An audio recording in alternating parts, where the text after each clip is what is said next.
Welcome to the Cockney Guide to Enlightenment podcast. My name's Stephen Rosen, and in this podcast we go beneath the surface of people's lives to find out what makes them tick. My own life I wrote about in this book, Lost in the Babylon. It's through childhood adversity, organised crime and a successful life as a businessman in the city. When I talk to people, we go beneath the surface of where they got to in their lives and we find out what really makes them tick. So if you want to follow me, connect to me with social media at Cockney Profit. And if you enjoy this podcast, please like it, subscribe or follow us and enjoy the episode. Welcome to the Cockney Guide to Enlightenment podcast with me, Stephen Rosen. And Robert Hisee, the UK's number one unconscious mind therapist. Robert, blinding to have you on. And I've been watching some of your stuff on Instagram and just been following what you've been up to doing, putting out some really good little messages and some really good little tools that you use.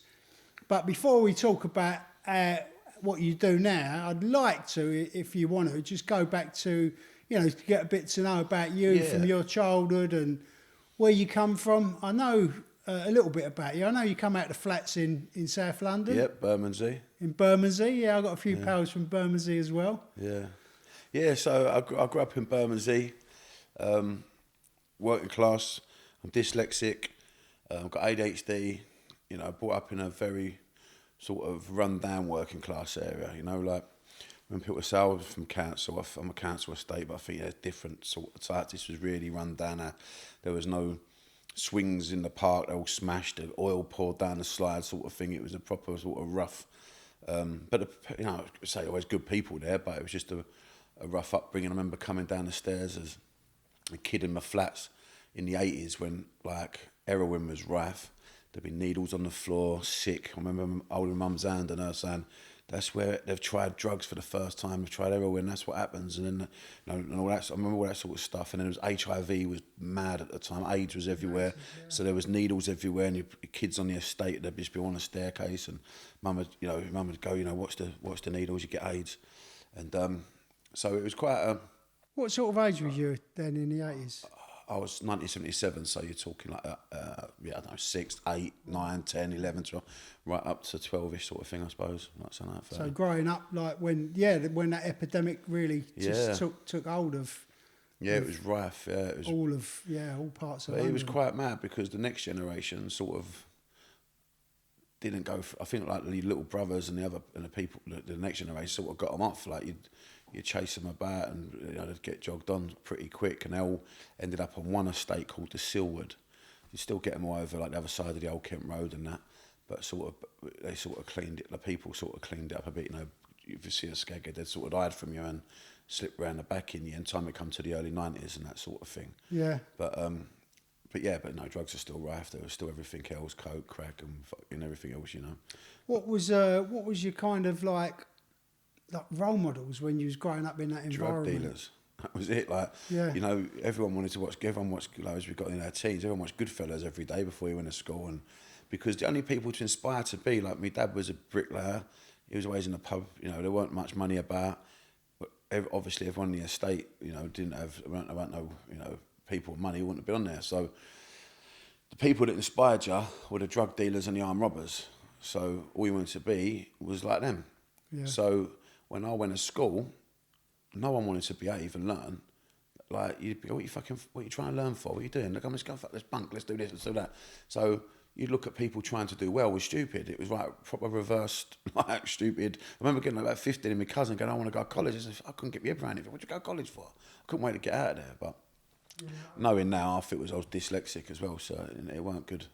And I really, I grew up on the other side of the water to you, but with that similar kind of mindset really of not really looking outside of that because there was no vision outside of that, and what appeared attractive to you appeared attractive to me as well. Yeah. Well, I think it's brainwashed into you, isn't it? From that way it was. The young men that had all the birds, the nice cars, the clothes, that's what they're up to. There weren't no bankers around there, like good accountants. They were all at it, all little coups and doing things like that. it was the time of my group, as we were growing up, there was a lot of the bods were doing all the computers when they used to do what they were called sims. They used to take the sims out of them. They were like 1 megabyte, I think, and things like that. Used to go and rip them. And the bods would go into, like, you know, do all the buildings, the Sun newspaper. They'd unscrew them, take all the sims out of bags. And we used to drive around in Porsches, and it was mad little things. And you couldn't earn it yet now, but. Yeah, then there was lots of armed robbery, lorry jumps up. So always on my estate, there'd be lorries at the end of the estate would have done a jump up and just left it there. Like, nick cars every week. That was like, I mean, it was fun as well because it was like a playground. No one come on our estate because it had like services that went down. The Bonamy estate, the old Bonamy.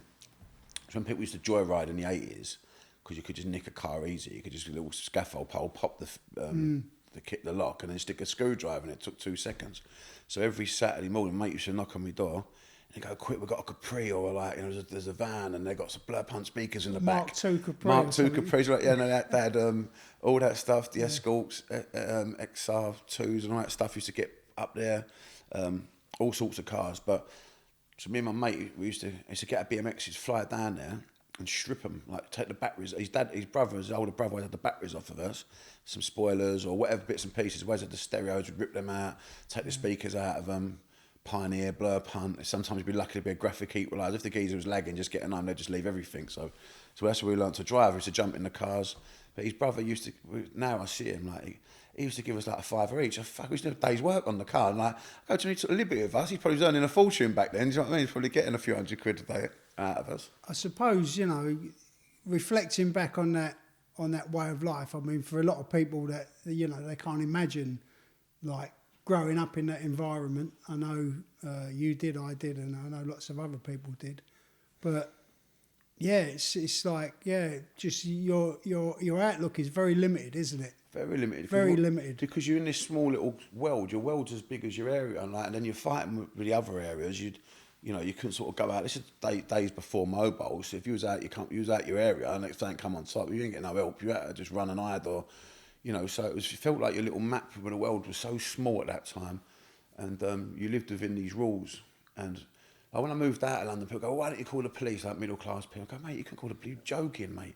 There'd be spray painting your house to the grass. Your old man's car would be blew up. I mean, you'd be like, you couldn't tell the police. People don't get it. Like, you know, you can't live like that. Well, you'd move on there and see how you get on telling the police this what happened to you. They're kind of belief systems, aren't they, that get built based on that their younger map of the world. Yeah. That younger map of the world, or conditioning. You know, I look at all that stuff, you know, looking in my life and talking to other people and looking at, like, you know, the conditioning that was in place that I built my belief system on, which I then sort of, like, you know, that directed the trajectory of my life. And, you know, I think it's really interesting that when we get a chance to come through that, 100%, and then look back and see that, you know, that was what was going on.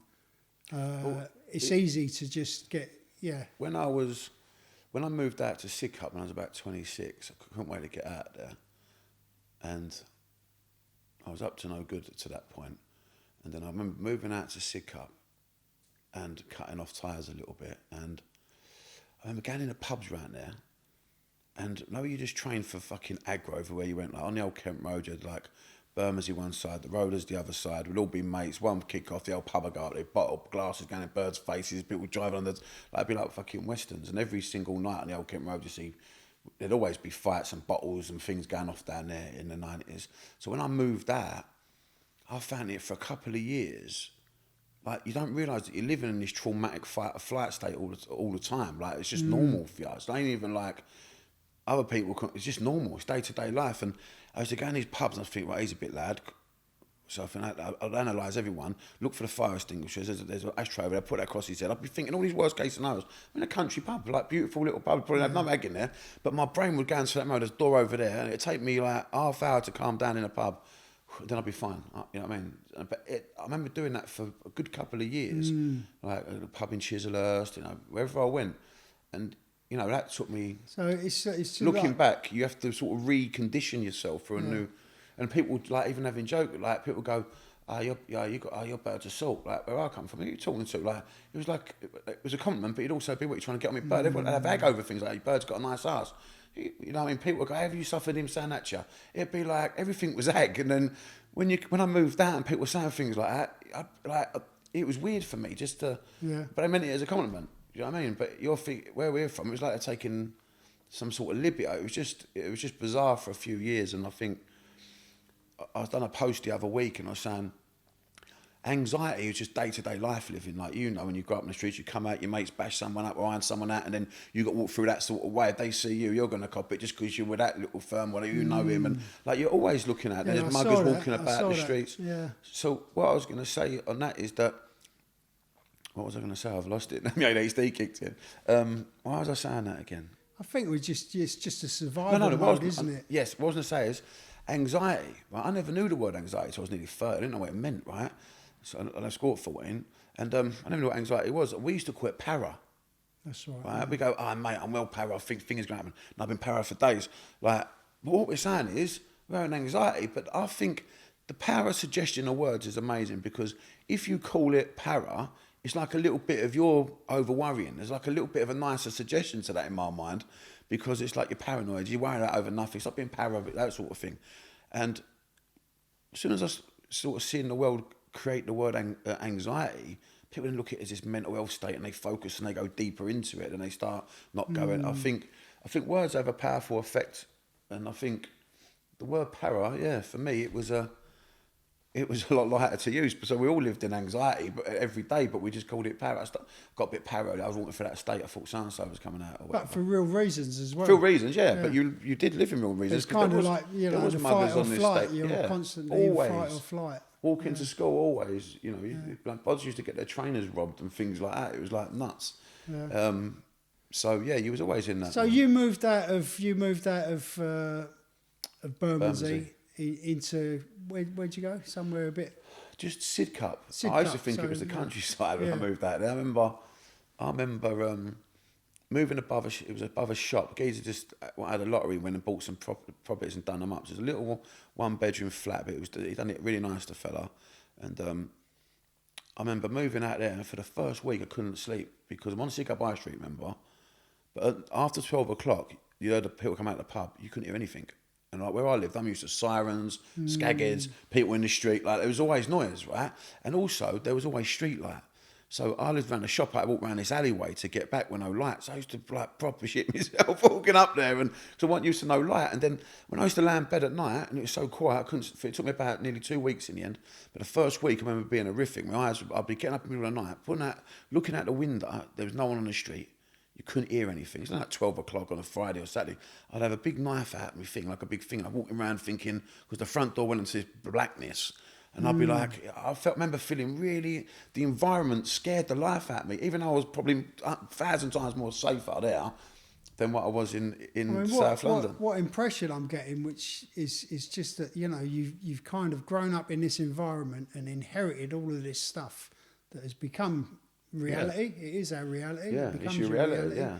And then as you've moved away, you know, you've still got not only the residue of this reality, but you've still got all the kind of operational systems of this reality with you. They're wired, aren't they? Hardwired systems. Absolutely. And what's, because I know what you're doing today. I mean, where was the transition for that? Was there a catalyst for that, or? Yeah, that was Well, for the transition, with ADHD, you go into loads of different things. You can't sit with things really. You don't enjoy it. So, done loads of jobs, chemical. Left school, worked in a scrapyard. Then they teach me to melt aluminium on a furnace, or illegal furnaces. They just got nicked all the beer barrels. I remember being 14 years old, and they went out to get beer barrels in the morning. They got nicked, and I was running this furnace on my own. I had to lock up about 7 o'clock at night, run home. I mean, Dad, that's a lot. They've left me there all day. About to turn the furnace off this afternoon, and they ended up getting nicked. So one other family come round, and the things you think you're left with. I remember getting stuck on. I got electrocuted it was on the railway arch, and it was raining. I tried undoing a plug, and I got stuck to it, and he had to run over and boot me off of it. And I was only about 14 then as well. You know, you think like, mate, but I loved it. I hated school. I loved working, and I'd rather go there. And like I'd be down there at 8 o'clock, give me 30 quid a week. I'd give half that to my mum, and I didn't care. I thought I didn't have to go to school. That's sweet, because I just couldn't stand school. So I worked in scrapyards. I worked in the print at 16. I was a foot messenger.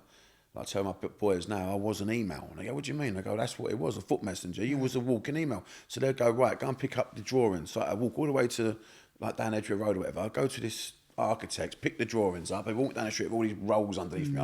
Walk back to the printer, look at them. Then he'd walk them back. It was literally like seeing the world before, emails. It's unbelievable how quick things run there. But so then, when it just went on into building, painting, decorating. I was in a band for years. Done a good band in the 90s. That was a good part of my life.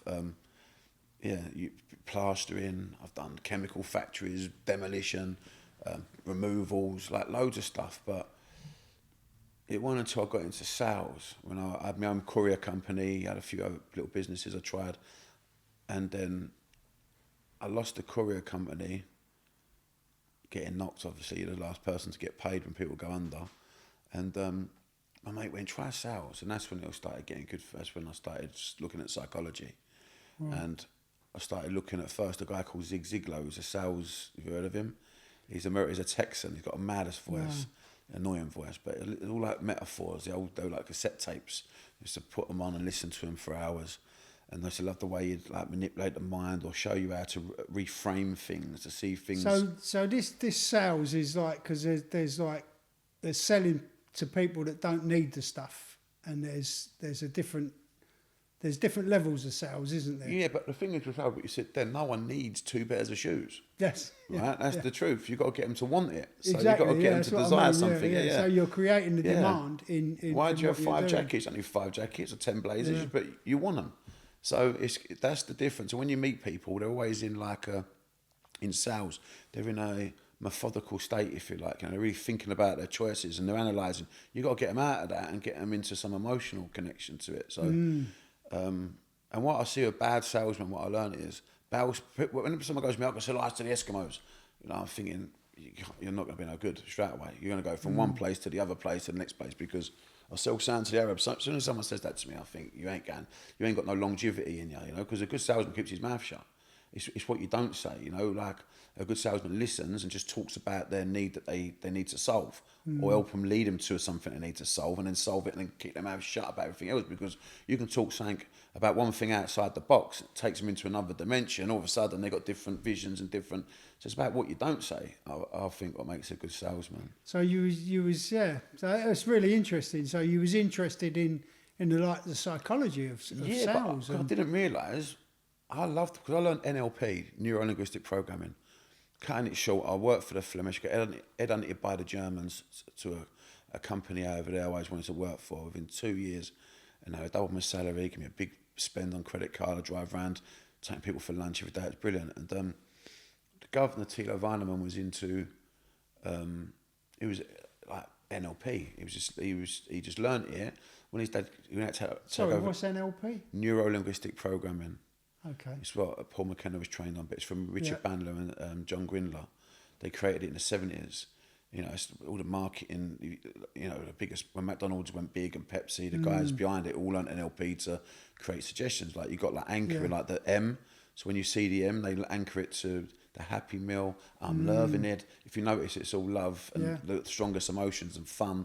Ronald McDonald, you get a gift. So it's all about creating serotonin and dopamine. So every time you see the M, like when you're a little kid, you go past McDonald's, everyone goes, they see the M on the motorway, McDonald's, all kids, because they don't realise they've been what they call classical conditioned to seeing the M and feeling these good emotions, right? But no one goes past Wimpy and goes, Wimpy or Pizza Hut, don't they? No kid does that. But you notice they all want the McDonald's, the way they've done the market, it all comes from like NLP.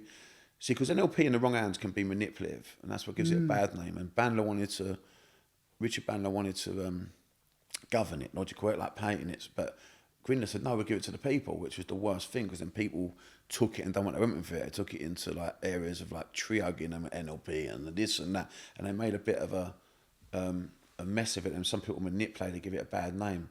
So I think Bandler was right. They shouldn't have done that. That's why they fell out in the end.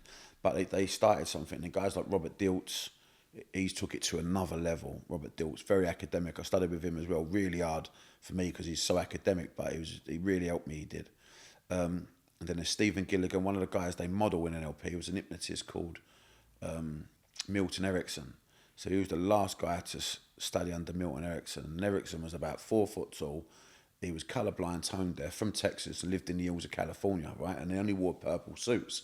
You can look at him on YouTube, and he was like a psychotherapist that went into the unconscious mind, the hypnosis and language patterns and stuff, and he was getting like 90% success rate, while most psychotherapists were getting 20 off, lucky to get 30 or 40, and he was curing schizophrenia, all these things. People were going, how's he doing it? And so he was an amazing guy. So he's good to look up, but he used to. But they reckon Yoda, you know how Star Wars? I've heard rumours that in California that's where they got the idea from, because like the little guy, he's green Yoda's green, but he's purple and he speaks like that, and he's in and out of time when he's he's tone deaf. His voice goes up and down, which in trance works amazing. He didn't realise that when he was talking to people with the tones going out, it pattern breaks the brain and people end up focusing more. Just like a hyper-focusing state. So anyway, back to the NLP. So NLP has gone on into other areas, and like if you look at people like the biggest life coach in the world, Anthony Robbins, right? Google him. He'll tell you that's what he learned. That's what started him off, because a lot of people go and do NLP, and they'll do the practitioner course, and they'll learn a set of skills and techniques that they'll go and use on someone else. Now in the masters, you learn how to model the mind. And that's what NLP is really about, but people don't seem to get it. They all want to go just use these techniques and money. But I'm like, no, look at the modelling, right? Because it can seem boring, but actually that's where you're going to find yourself. So Anthony Robbins just learned the modelling of NLP, and all these systems that he's created are from learning the skills how to model, right?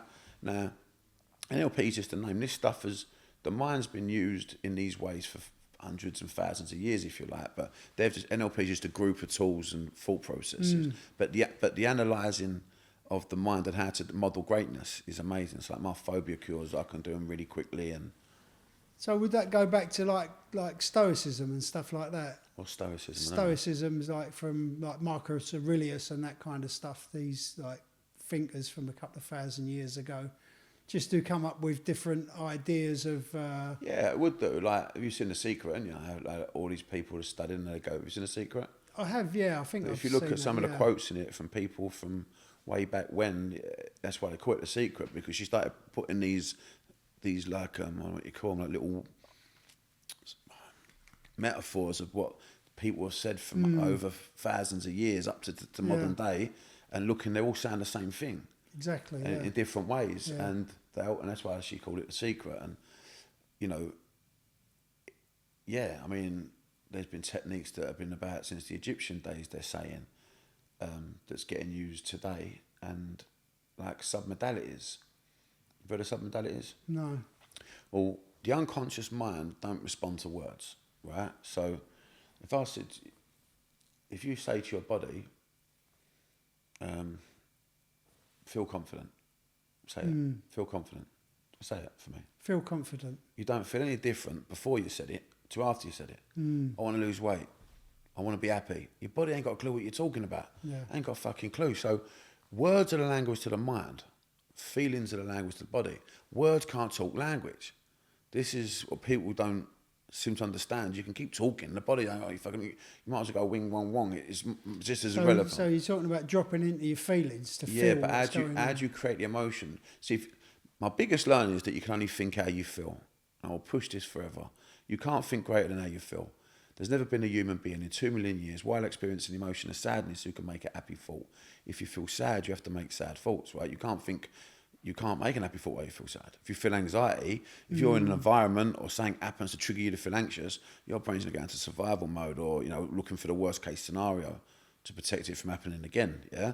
So you can't make happy thoughts. You feel anxious. You make anxious thoughts. If you feel happy, you make happy thoughts. You feel confident, you make confident thoughts. So you can't think greater than your emotions. You're working in the wrong area sometimes, because you're not an idiot. You know what a confident thought is. Oh, I don't know why I can't think like this, because it ain't you fucking thinking. It's the trauma that you've been called that you're holding in the environment. You've anchored a state. And your unconscious going, fuck you, I don't trust you, because last time something bad nearly happened here, so I'm going to fucking remind you again, but nothing's going to probably happen in this situation again. I don't give a shit until I feel safe and you teach me otherwise. I don't know. But then you can't talk to it because you don't understand words. So this is where visualization is so important. I don't think people get the fact that visualization is only the translator. That ain't the magic. Right. It's what you get from it. So it's the way of going, right, I want to feel confident, right? Now, I'm going to close my eyes and I see myself on stage in LA where I want to be, in California, talking. I can do one of my visualizations, right? And my head's starting to move, right? I can start to feel the confidence.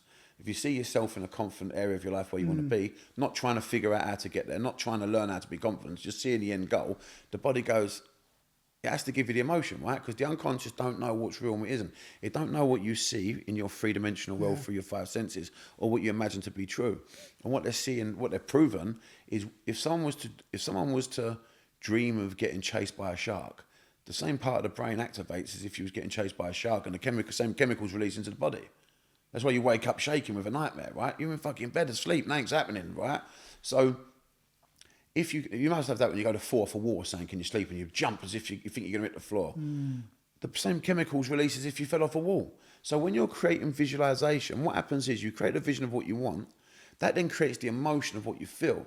And that's what you've got to practice, thinking within the chemical boundaries. And you have to install this neurological software through the reticular activator system, what we were talking about before we started.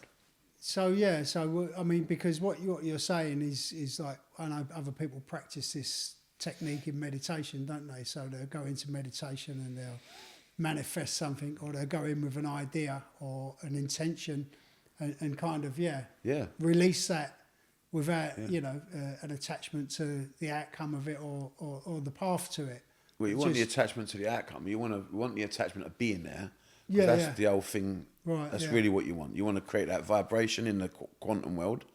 You know, they're proven in quantum physics. You have to, what you feel, you attract back. Yeah, the frequency, like a radio. If you tune into 95.8 on your radio and get capital, it's because they're sending the signal out from the station to tune into. You can't go 95.9 because it's going to be a little bit crackly. You go into 95.1, it's going to sound crap if you can even hear it. You've got to be on that exact frequency. So, I've got throughout the day you can feel low, little negative thoughts pop in. I've got little anchors where I squeeze my fist and I've anchored a state to it, so I start to lift my vibration up again. And then I'm, more always trying to push myself back up there. So what I'm hearing is it's about dropping into the body. Yeah, well, you observing what's going on. The body's got to become your bitch. Because what happens, it has. Because what happens is the master becomes the servant. That's what an habit is. Joe Dispenza says this, and I love this quote from him. An habit is when the body does something better than what you do. Then you're out of control. Then you're the body's bitch. Now that ain't how it's supposed to work. The body's there to serve. Yeah, you're the one that has to program it. So if it's not programmed right and you're reacting to things. When you're saying you, who are we talking about? What you are we talking about? Your conscious mind. You. So your conscious mind, You're the conscious mind. The body is the unconscious mind. Your thoughts, like that, what we create thought, we create future thought with. That's our consciousness. The unconscious is our body, our emotions, but that's also got its own brain. So, but the unconscious mind can only think in what's happened to you. It's a record of the past. That's what the body is. The brain's a record of the past. Yeah. And it can either think of what's happened to you from today before, and it can take them things that happen to you, throw them in the future, and see them happening again in another shape or form to survive, right? Most of the time, taking the worst case scenario and throwing it in the future, yeah, and then protecting it from happening again, like animals would or whatever. Like so trauma the response, unconscious, basically, trauma response, unconscious mind. Yeah. So the conscious mind is us with that little bit of magic, yeah, that you can call it your soul, your spirit. Consciousness, it's all the same fucking thing. It's just where you want to put your words to it. But when you understand that you're that bit of magic, right, that you ain't this meat suit, and people don't get, you've got to understand a little bit of the quantum world to really be successful. So, do you know, every 3 years you get new bones. They're all regenerated new bones, right? Every 2 years you get all your organs are regenerated. Every organ. Your liver's every 6 weeks. Every 6 weeks you get a new liver, and it's one of the biggest organs, yeah?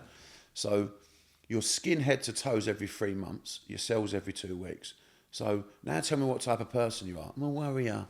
I'm a bit of an overthinker. You don't even fucking exist. Your body's not real. When my dad died and I cried over the body like a donut, but really what was happening, that body ain't the same body it was in 3 years ago. So why was I crying over the cancer body that looked disgusting? I shouldn't be crying about the fucking body that I loved, or when he was young, I should sit on his back doing push-ups.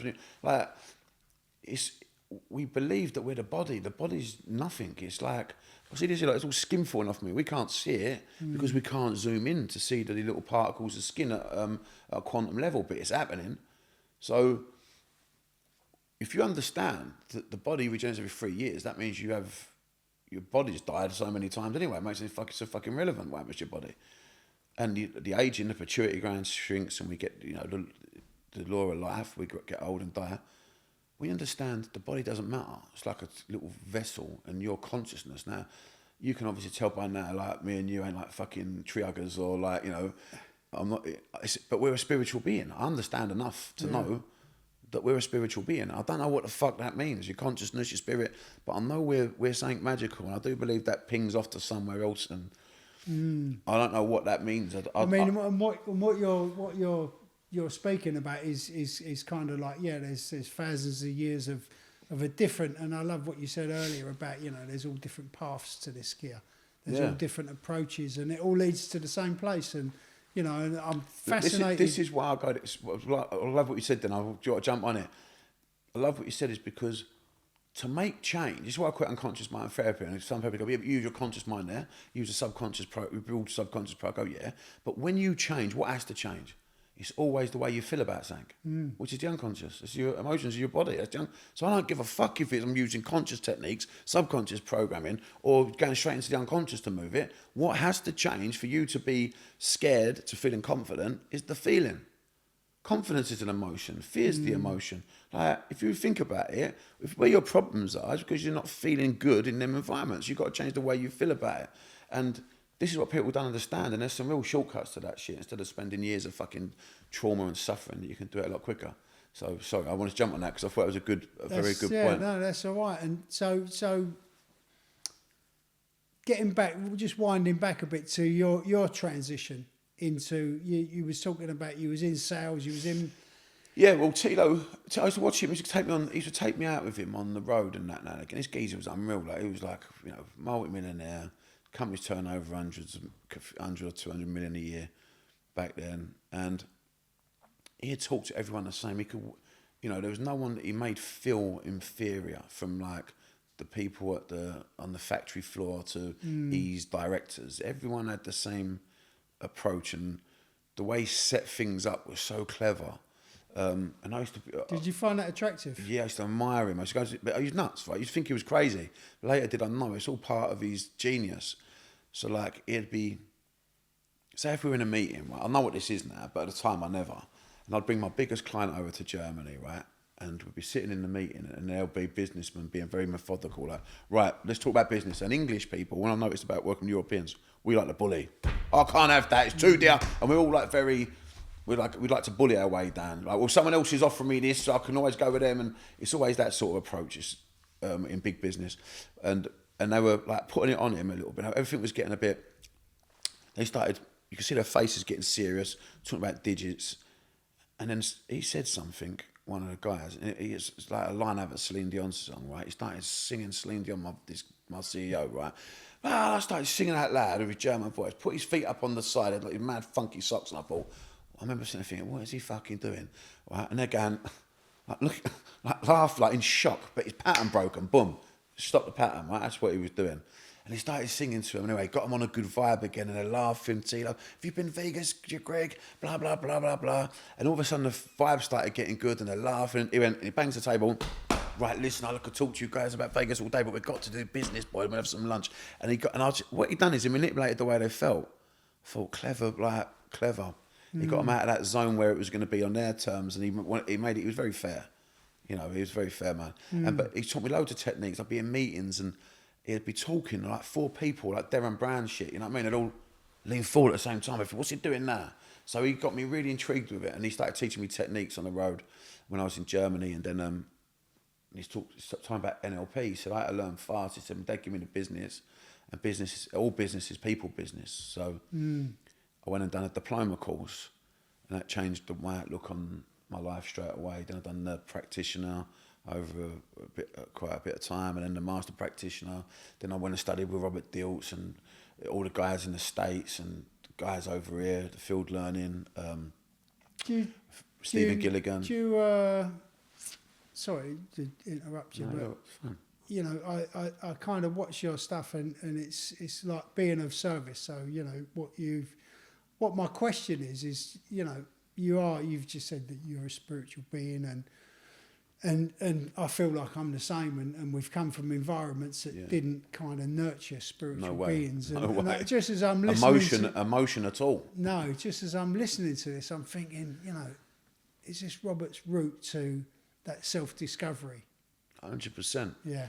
100%. It was self-discovery. I mean, I was always a bit different because my ADHD. I always had a good feeling. I play music. I was always attached. I'm always you know, in sync with my emotions. So it's like when I just am, and I believe that growing up dyslexic, ADHD from that area, and I remember being thick. I didn't have the nice clothes. Like some of the kids that have Benetton, like it's fucking ain't even expensive, and Gap. I used to think that was like wearing Dolce & Gabbana. I'll be down East Lane Market, and to me trainers had holes in sometimes, you know. But so I know what it's like to feel so, what's the word? Like with low self-worth, low self-esteem, feeling insecure, not feeling like the other kids, not with ADHD you feel like that anyway, not good enough. And I think all of that gave me my desire, which it did 1,000,000%, to make other people not feel like that. If that makes sense. That's why I love what I do so much. That's my driver. And I also think being on the streets with dangerous people, nice people, funny, you have to be like a chameleon. So I was learning fucking psychology anyway, because you have to watch what you say, because you get something stuck in you, or something pushing I think my pal termed it like we get an extra gear, and it made a lot of sense to me. Yeah. You know, to most people, you're talking to most people, when you come from them environments, you've got an extra gear that you can go into. Yeah. And but you're constantly, you know, monitoring stuff. I mean, I am now, even not like through fear, but just through that awareness has been raised that, you know, if something's going on over there or someone's approaching that, you know, I can sense that there's something different going on with them, intention-wise or whatever. It might not be directed to me, but, you know, I can pick up that stuff, you know. And I think that's the vibe. That's that kind of psychological conditioning and training and kind of, it sounds like, you know, I mean, what I've done with that is like, I just observe it now. You know, it's not like I'm not in fight or flight mode, but it's like, okay, there's a potential risk there. Yeah. That I know, I don't feel unsafe, but I'm aware of it. And it sounds like that someone stuff. said when we was younger, paranoia is being aware of the situation around you. That's what's up with me a little bit. Yeah, but I suppose what you are. That's what you are all the time in them areas. You're paranoid. You're aware of everything. You're aware of what he's saying, what they're doing. What, you know, it's just, it was like that. It's interesting, isn't it? I mean, I don't identify with an ADHD and dyslexia and that, but it's interesting that you know. And I've spoken to another friend of mine on the podcast who you know was big kind of like. Part of his journey was, you know, recovering from ADHD, or not even recovering, just learning how to harness it, really. And but I think it's just, you know, there's so much that consumes our daily practice, our daily living, that, you know, to kind of really start to understand that and harness that and get away from it, I think is incredible. And, you know, I'm really like interested in your techniques of just, you know, because, you know, you're still who you were to a certain extent. You've changed and obviously you're on a different journey, a different trajectory. But, you know, it's like, and this is why my podcast's called The Cotley Guide to Enlightenment, because I'm not trying to be anything that I'm not, you know. I've come from a certain place and I've changed and I do things differently, but I still kind of, honour where I've been. And I'm not trying to distance myself from that, because I think that's inauthentic. And you look back to see how far you come. It's a good thing. To look back. And I just kind of just getting back to that, just how you've adapted this stuff, you know, and taken it into your work, into hypnosis and the understanding. And, you know, every time when you're speaking, I'm just little bings are going off about, you know, my kind of understanding of a spiritual journey. You know, and it's kind of like those paths come together within us, and I love the way you shared about that. you know, it might be our soul, our spirit. I don't really matter what you call it. Yeah, it's the same and thing. It doesn't. It doesn't does matter. it? Yeah, But that's why I yeah. asked you, what do you mean when you say, I think it was you or something like that? Or Yeah, me, yeah. You know, Your consciousness, like, yeah. because I think, you know, speaking about consciousness, I mean, I've certainly been aware that my consciousness has been raised, you know, through self-observation, through probably a lot of the kind of stuff that you are helping people with overcoming anxieties and you know, I don't know exactly, but traumas and just self-defeating belief systems and behaviours and patterns. You know, I think it is dropping within the body to actually, and my journey's been different. You know, my journey was probably the long route and a long route of kind of self-discovery, but it kind of gets to the same place, I think. So that's why I've been really interested in following you on your, you know, social media and what you're putting out, because I find it fascinating that from a kind of like scientific point of view, from a psychological point of view, that, you know, all these little techniques kind of lead to the same place, and it's all about kind of, you know, dropping into what's actually going on, you know, not what the message is the brain's telling you. It's like, what's going on and why is it going on, and what's our perception of what's happening. And I think to change that perception, you've got to have some sort of observation or understanding, haven't you? Definitely, yeah. To definitely know that, you know, why am I doing like this? Why am you know? I kind of grew into different personas throughout my life, and, you know, lots of stuff that you shared, and even madder stuff, you know, that I became that person and lived that reality and created those realities in my life without realising why. You know, that was just... Well, I think growing up, the environment creates your reality. Your mum and dad tell you what to think, where to go, what you should be doing. You ain't got no say in it, really. I think it ain't till we get to an age if you're lucky enough to figure it out, that you can start creating your own reality, and that takes time and, as you said, curiosity first of all. What if? What would it be like if I could do that? Like, that's a good question to ask. If I could, then what would that be? And you start to get an imagination of them end goals in your mind. So I think that's where it all starts. And sometimes you can go through trauma before that kicks in, or you can go through, I don't know, anything could happen. But until you get to a point, you just be bored. Sometimes you'll be at the bottom of a barrel of drinking drugs before you start to see the enlightenment. You know, what we're seeing is that people always seem to change with trauma and disease. You know, people will go for cancer and all of a sudden they want to get fit, and they do. Like, I had a client come to me. She said, the best thing that happened to me, breast cancer. I went, mate, what do you mean? She went, well, I was with my husband since I was 15 or whatever, and she was like 41 when she got breast cancer. She said, I have my breast off, and I look back and I was thinking, so if I die when I found out, I thought, what would happen to me? And I look back at my kids and I thought, I've just been at work. I come home, look after the kids. My husband's called me a fat cunt or a bitch, like, in front of the kids all these years. They're grown up. All I've done is take them this, that. I look back, what are they going to think of me? What respect are they going to, you know, what have I actually done? Who am I? Like, and she said, I had the breast off, and I said, fuck this. I left him. So I started my own company. She'd now earn, like, I think she said 4 or 5 times of her own business, the salary that he's ever earned in a year. She's got a younger fellow who's about 35, 36, who absolutely loves her unconditionally. She'd done something like, I think it was mad, there's like 12 parachute jumps for charity, 3 marathons. She said, my kids respect me. I'm more of like an idol to my kids now, changing it all around. She said, I've never been happier. She went, if it wasn't for cancer, I would have lived another 40 years, looked back and thought the same thing, but been too late.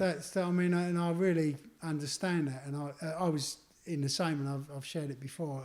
Yeah, I had a very, very successful business, you know, lovely home, on that trajectory of just, you know, what frightens me and what fascinates me is that I could have just carried on there, earning more money, you know, getting more property, getting more wealth, more illusion of security, and missed the trick.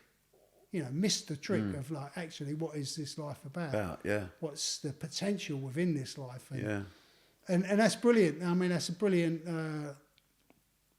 just a brilliant observation of that person coming to their own understanding of who am I? And that was the question that was there for me. Yeah, you know, it wasn't for illness. It was just through, I think it was through my spirit or my soul just banging on the door, going, "Come on, mate, fucking hell. Enough now. We've done enough of this. Yeah.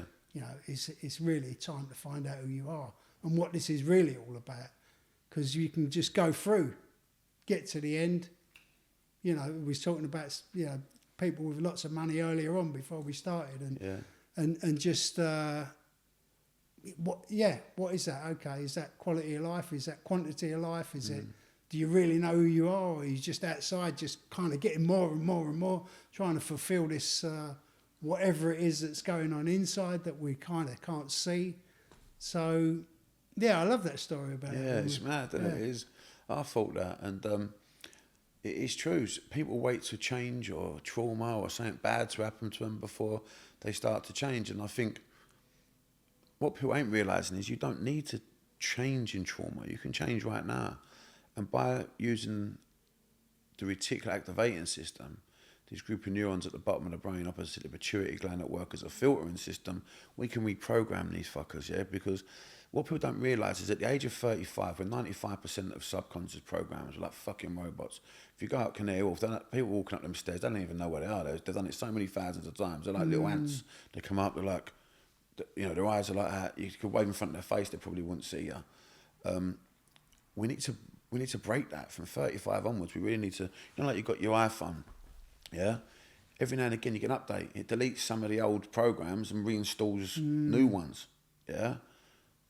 That's what we have to do. You got programs that are running from when you was a kid that ain't serving you, you know what I mean? It's like, we need to, update these programs. And as I say, by visualization, through visualization, we have to close our eyes and, see the things that we want at the end goal. See ourselves, if you can't speak up at work, you're having problems getting up on stage talking or standing up in front of your co-workers, then in your own home where you feel comfortable, no one's there, that's where you do the work. You don't keep trying to get up there and releasing the trauma like this fucking stupid exposure therapy and CBT is fucking mental, mate. It can cause people more trauma.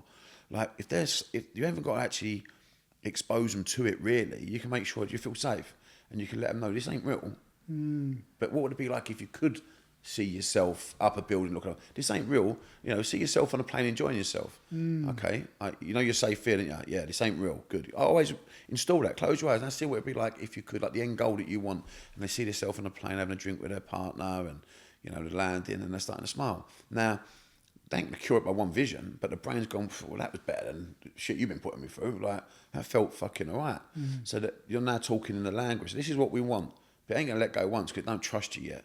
Like if someone tells you something, you ain't going to believe them. You want to see evidence, right? So then you have to keep visualising again and again and again. And over the space of 30 days, you will rebuild and rewire your circuitry. And you build a new neural pathway. And what will happen is your association to the image of a plane will now be pleasure.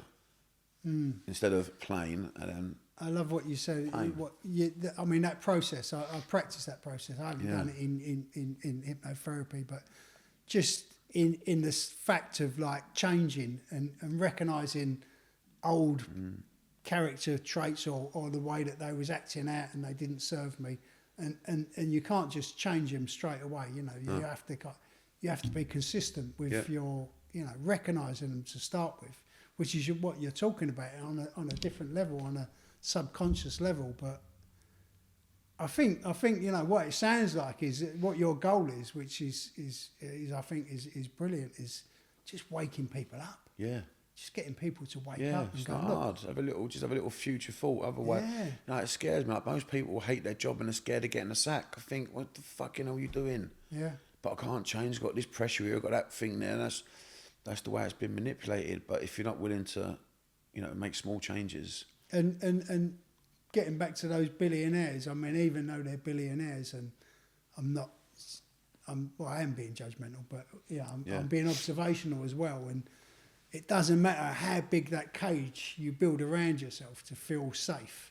You've built a cage around yourself and you're trapped within it. And what I'm hearing is that, you're helping people to start taking those bars away. Definitely, start moving that box if you feeling want to call good it a box. about things, like feel just good. to just get some freedom in life, and there's so much more, isn't there? So much, yeah. to the shirts and trainers. They're nice, but And I think it's true. It's all you think about kids, isn't it?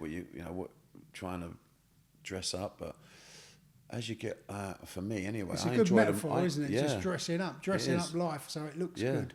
But really, the little things make you happy, don't they? Going for walks through the woods and walking near the sea. It's always a nice vibe near the ocean, isn't there? It's why everyone feels good on holiday. I think the things that you didn't pay attention to when you're young, because you're just too brainwashed to be in a chap or whatever. As you get older, you think I've been missing out on that. Like, nothing's better than something like I want to live in LA or California anyway. There and here, that's my goal in the next few years. And I think waking up and seeing the pink sunrises and all that, and it blows me away. You know what I mean? It's like I love all that, and I think it's just energy connecting to that's a good space of energy. I think that's Robert, beautiful. I've had a really brilliant conversation mate, with thank you, and the essence of it is is energy. It's waking up. It's becoming conscious. You're taking the unconscious into the conscious, and I think you're doing great work out there. Oh, thank you, mate. I appreciate it. Yeah, I'm really, really grateful that you came all this way. It's good, mate. I really enjoyed it. Where can people kind of connect with you? You can go to me on Instagram, Robert Hisee, that is HISEE, or thehypnotistman.com. I've got umtacademy.com and theholisticretreat.com. And a new website's about to come out where you can download therapy sessions from me called positize.com with an S, positize.com. So yeah, thanks. Brilliant. For that. If you send me them, I'll put those links in the notes so people will definitely be able to get them in the podcast notes. But oh no, thank you, mate. Thank you it's for really having me. exciting what you're doing, and I love speaking to people who are just doing things different ways, and it all kind of sounds like it leads back to as a species, we need to just fucking wake up. One thing I've learned in what I do, the more I learn, the more it sounds weird, but I'm sort of learning. Everything's different, but it's the same. It's really weird when you get into things. You start looking at the patterns. It's all different, but it all ends up the same. It's just bizarre. If it's good or bad, it's the same. You know what I mean? It's weird. Robert, cheers, mate. Thank you. Thank you very much for having me. It's been great. Love, Thank you, mate. Thank you. Cheers. Thank you, guys. Two Cockneys. Hope you enjoyed it.